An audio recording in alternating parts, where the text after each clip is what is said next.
Good morning students. कल हमने 7th 8th Hindi व्याकरण के अंतर्गत भाषा, लिपि और व्याकरण के बारे में अध्ययन किया था। इसके अंतर्गत आने वाला अध्याय 1 अपना पूरा हो चुका है। आज हम वर्ण विचार, वर्ण के बारे में पढ़ेंगे। इसमें किसी भी भाषा को सीखने के लिए सबसे पहले उस भाषा के मूल ध्वनि समूह को सीखा जाता है। मूल ध्वनि समूह को सीखा जाता है। मूल ध्वनि समूह को अक्षर कहा जाता है। मूल ध्वनि समूह को क्या कहा जाता है? अक्षर कहा जाता है। अब जैसे किसी भी भाषा के अक्षरों को सीखे बिना उस भाषा का ज्ञान प्राप्त नहीं किया जा सकता। जैसे कि एक शब्द है, आप लिखते हैं, कॉमनली मैं बताऊं कि ताजमहल। ताजमहल आपने लिखा इसको, तो इसकी मूल ध्वनियों कौन कौन सी हैं? जैसे त, त, ये आ की मात्रा, त, आ, त, और उसके आगे ज, हलंत, अ, ज, अ। इसके आगे म प्लस म, अ, म। उसके आगे ह, ह प्लस अ, ह प्लस ल, ल प्लस अ। ये इसकी सूक्ष्म ध्वनियां हैं। ताजमहल एक शब्द बना है, ये इतनी वर्णों से मिलकर के बना है। ये लगभग 10 ध्वनियां हैं। क्या है ये? 10 ध्वनियां हैं। 10 ध्वनियों से मिलकर के ये एक शब्द बना है, ताजमहल। तो ये जो ध्वनि हैं, जिन्हें हम वर्ण कह सकते हैं, यही है, इन्हीं से शब्द का निर्माण होता है। वर्ण भाषा की सबसे छोटी इकाई होती है। ध्यान रखने की बात है, भाषा की सबसे सूक्ष्मतम इकाई या सबसे छोटी इकाई होती है, क्या है? वर्ण। वर्ण से क्या बनते हैं? शब्द। शब्द से क्या बनते हैं? वाक्य। इस प्रकार से भाषा का निर्माण होता है। प्रत्येक वर्ण का एक निश्चित चिन्ह भी होता है, एक लिखने का ढंग है भी। ये आप जैसे पहचानते हो, ये क, अ, ब, ये सब अपना एक शेप लिए हुए हैं, एक निश्चित चिन्ह होता है। और वर्णों के समूह जब आपस में मिलते हैं, 1 2 4 5 वर्ण आपस में मिलते हैं, और उन्हीं वर्णों के समूह से क्या बनता है? शब्द बनता है। जैसे ये शब्द बना है, ये इनके वर्णों की अलग अलग ध्वनियां हैं। इस प्रकार से इनका शब्दों का निर्माण होता है। तो सबसे पहले क्या है कि वर्ण क्या होते हैं? बेटा ध्यान दो। वर्ण, वर्ण वह मूल ध्वनि जिसके और अधिक टुकड़े नहीं किए जा सकते, वर्ण कहलाती है। पहली बात, वर्ण किसे कहेंगे? डेफिनेशन दोबारा देखिए। वह मूल ध्वनि जिसके और अधिक टुकड़े नहीं किए जा सकते, वर्ण कहलाती है। ठीक है। इसके बाद में वर्णों के बारे में आपको पहले भी बता दिया गया है। उसके बाद में आती है एक वर्णमाला। आपने पीआरटी सेक्शन में पढ़ा भी होगा ऐसे गया तक। तो वो सब क्या है? वर्णमाला, जिसे आप क्या गढ़ बोलते हो, वो वर्णमाला की बात। किसी भाषा के वर्णों के व्यवस्थित समूह को वर्णमाला कहा जाता है। ये मैंने उतारा भी है वर्णमाला की थोड़ी डेफिनेशन। किसी भाषा के वर्णों के व्यवस्थित समूह को वर्णमाला कहा जाता है। इसके अलावा 2 4 बातें हैं जो मैं वर्डली आपको बताता था। कल भी हमने इसके बारे में चर्चा की थी, लेकिन आज भी थोड़ा जानना जरूरी है। हिंदी भाषा के वर्ण देवनागरी लिपि में लिखे जाते हैं, और ये आपको बताएं, ये लिपि रोमन और फारसी लिपि की तुलना में अधिक वैज्ञानिक है, अधिक प्रासंगिक है। ये बात आपको ध्यान रखनी है, अधिक महत्वपूर्ण लैंग्वेज है ये। अब बेटा हिंदी में 2 प्रकार के वर्ण होते हैं, महत्वपूर्ण बात है। हिंदी वर्णमाला में 2 प्रकार के वर्ण होते हैं। पहला होता है स्वर, दूसरा व्यंजन। पहला स्वर और दूसरा व्यंजन। अब स्वर के पार्ट देखते हैं। स्वर 2 प्रकार के होते हैं, हर्ष और दीर्घ। हर्ष और दीर्घ। हर्ष के अंतर्गत बेटा ये बिना मात्रा वाले मोटा मोटी हिसाब है, इसका ध्यान रखने का जैनवन तरीका। जिनकी मात्राएं नहीं है ना वो हर्ष में आती है। ए ई उ री, ये क्या हो गए हर्ष। 1 2 3 4 पार्ट। दीर्घ में आ ई उ ए औ औ, ये किस में आ गए दीर्घ में। हर्ष और दीर्घ स्वर 2 प्रकार के होते हैं। पहली बात तो वर्णमाला में वर्णों की संख्या कितनी होती, कितने प्रकार के होते हैं 2, स्वर और व्यंजन।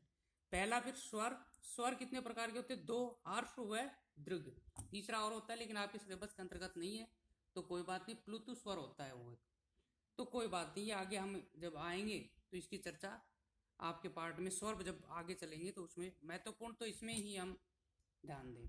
उसके बारे में फिर आगे थोड़ा सा चैप्टर आगे जाएगा, स्वर के अंतर्गत पढ़ेंगे तो इसके बारे में हम जरूर चर्चा करेंगे। तो मोस्टली ये 2 ध्यान रखना, स्वर और व्यंजन। स्वर के 2 पार्ट दिए, हर्ष व दीर्घ। अब आ जाते बेटा व्यंजन। अब इसमें है ए और अ है, अंग और अ है 2 आपके क वर्ग में इसमें है। तो इसमें ए अंग और अ है को न तो स्वर माना जाता है और न ही व्यंजन माना जाता है। इनको क्या कहा जाता है, अंग और अ है। अंग व अ, ये ना तो स्वर है और ना ही क्या है व्यंजन। इसको ना तो स्वर माना गया तो ना ही व्यंजन माना गया। तो इन दोनों को माना क्या गया है, अयोग्यवा। अयोग्यवा, ठीक है। इसको अयोग्यवा माना गया। अयोग्य होता है जैसे हिंदी वर्णमाला में अंग और अ है को अयोग्यवा की संज्ञा दी गई है। इनकी स्वतंत्र गति न होने के कारण ये स्वर भी नहीं है और ये व्यंजन भी नहीं है। स्वरों के साथ प्रयुक्त होने के कारण ये स्वतंत्र व्यंजन भी कहा जाता है कि ये ना तो स्वर की श्रेणी में रखा गया ना ही व्यंजन की श्रेणी में रखा गया, इसलिए इनको स्वतंत्र व्यंजन के रूप में रखा गया है। और उस स्वतंत्र व्यंजन को यहाँ इनको अयोग्यवा कहा गया है। स्वरों और व्यंजनों में से किसी के साथ योग न होने के बावजूद ये ध्वनि वहन करते हैं। यानी कि अंग और अह में ना तो कोई स्वर है और ना ही कोई व्यंजन है, और उसके बाद यानी कि बिना स्वर, यानी कि ना तो स्वर का योग है और ना ही व्यंजन का योग है, किसी का योग नहीं है, ना तो स्वर का योग है ना व्यंजन का योग है, और उसके बाद भी इनके अंदर ध्वनि है। बिना स्वर व्यंजन के योग के बिना भी इनमें ध्वनि है, इसलिए इनको अयोग्यवा की श्रेणी में रखा गया है या इन्हें अयोग्यवा कहा गया है। ये ध्यान रखना है आपको, थोड़ा सा आगे फिर करेंगे तो ध्यान आते जाएंगे आपको। आगे है बेटा व्यंजन। ये स्वर हो गए, स्वर 2 प्रकार के, ये इसकी श्रेणियां। व्यंजन, व्यंजन में पहले बेटा मैं बता दूं इसके प्रकार। पहला स्पर्श व्यंजन ये वाला, उसके बाद में अंतस्थ व्यंजन नंबर 2, उसके बाद में ऊष्म व्यंजन 3, उसके बाद में संयुक्त व्यंजन और लास्ट में अन्य व्यंजन। ठीक है, स्पर्श व्यंजन, अंतस्थ व्यंजन, ऊष्म व्यंजन, संयुक्त व्यंजन व अन्य व्यंजन। यहाँ 2 प्रकार, यहाँ 5 प्रकार, ध्यान रखना है। स्पर्श व्यंजन में क वर्ग से लेकर के प वर्ग तक। स्पर्श व्यंजन के अंतर्गत क वर्ग से प वर्ग तक, प वर्ग तक के वर्ण इसमें आते हैं। क वर्ग के क ख ग घ च के ये सब च छ च झन, टे वर्ग के ट ठ ढ, तय के पै के सॉरी तय के तय थ द धन, पै के पै फै बै भै में। ये सारे के सारे किस श्रेणी में आते हैं? स्पर्श व्यंजन की श्रेणी में आते हैं, स्पर्श व्यंजन। इससे आगे बेटा दूसरा है आपका अंतस्थ व्यंजन। अंतस्थ व्यंजन के अंतर्गत य र ल व 4, 1 2 3 4, इसमें देखते हैं 1 2 3 4 5 25, ठीक है। 4 उसमें व्यंजन श है 4, संयुक्त व्यंजन क्ष ट्र के 4 और 2 अन्य व्यंजन। ये इसका विभाजन है व्यंजन का। अब हम पहले टॉपिक को क्लियर करते हैं, स्वर को। स्वर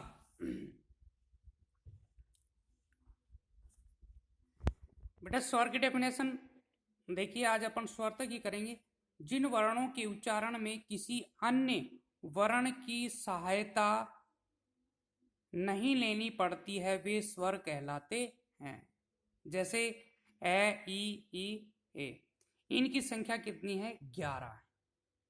इसके भेद ऊपर हमने 2 की चर्चा की थी, मैंने कहा था कि आगे हम स्टडी करेंगे तो इसके अनुसार हम आगे हर्ष, दीर्घ और प्लुत 3 हो गए। कितने हो गए? 3 प्रकार। अब इसमें शॉर्ट हैंडली आपको ध्यान रखना है, इनकी डेफिनेशन तुरंत याद हो जाएगी। हर्ष के अंदर क्या है? हर्ष के अंदर उच्चारण में कम समय लगता है, इसे मूल स्वर भी कहते हैं। ध्यान रखना है कि उच्चारण में कम समय लगता है, इसे मूल स्वर भी कहते हैं। हर्ष के अंतर्गत इसकी संख्या है 4। हर्ष के अंदर कितने स्वर होते हैं? 4 स्वर होते हैं। ए ई उ और ऋ। ये ए ई उ और ऋ, ये 4 होते हैं हर्ष के समय। इसके बाद में दीर्घ 2 गुना समय। किससे?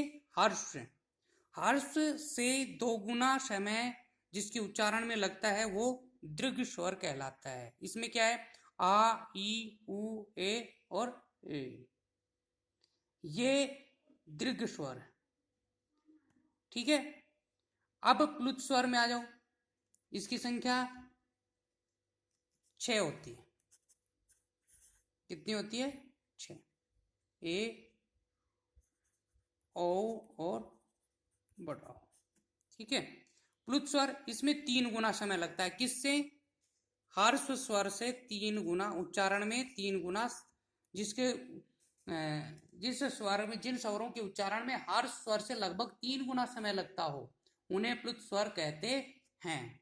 इसका प्रयोग मोस्टली ज्यादा किसमें किया जाता है? जिसे आवाज ली जाती है, बुलाया जाता है तब, जैसे कि ओम, ओम अपन बोलते हैं ओ, ये प्लुत स्वर है। ओ ओम, ये क्या है? प्लुत स्वर। किसी भी चीज का हम उच्चारण करते हैं ओम, ओ